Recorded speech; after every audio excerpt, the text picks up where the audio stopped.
Hey Luke, it's Buddha Gem, and I'm taking the bait. Hopefully the tone of this video will be what you were looking for. I've put together a page of links you can find in the sidebar that cover most everything and everybody I talk about in this video.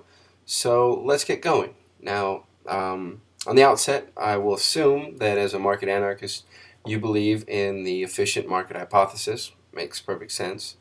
And I will also make a concession that in no way, shape, or form has the global economy been the free market you and other market anarchists envision, free of state intervention.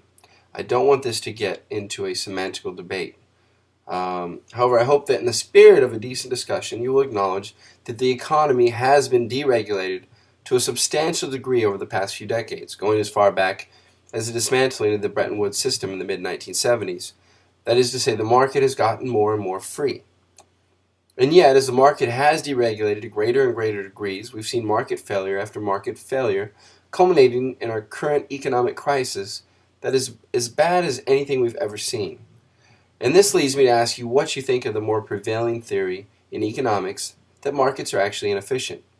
Let me quote Noam Chomsky from a recent interview where he succinctly spells this out. There are basic inefficiencies intrinsic to markets. In the case of financial markets, they underprice risk.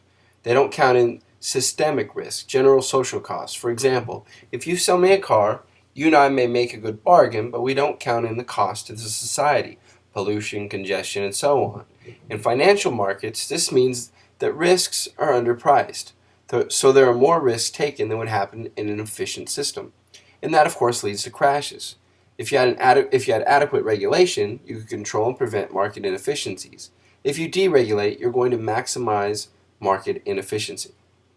Now, this isn't just Chomsky, of course. He's citing the work of John Eatwell and Lance Taylor in their book Global Finance at Risk. You can find similar information from Joseph Stiglitz in Globalization and Its Discontents.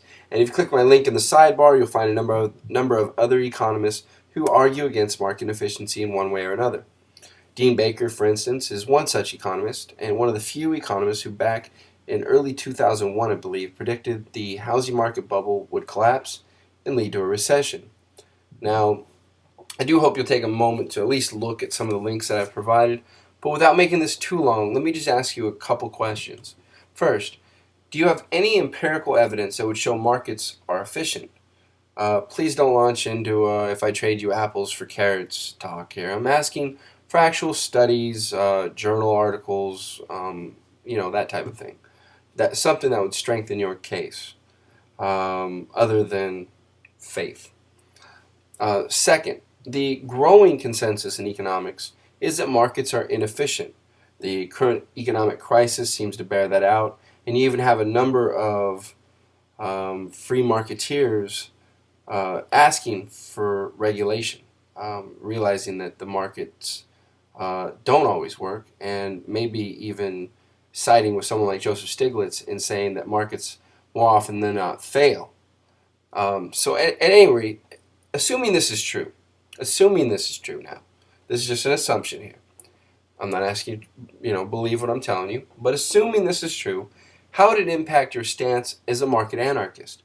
That is, if markets were demonstrably and empirically shown to be inefficient, do you think there would be enough left of your anarchism for you to continue to be an anarchist? What mechanisms might you envision to make markets more efficient while still maintaining your anarchist principles? Those are the couple questions thrown in the inefficient market hypothesis.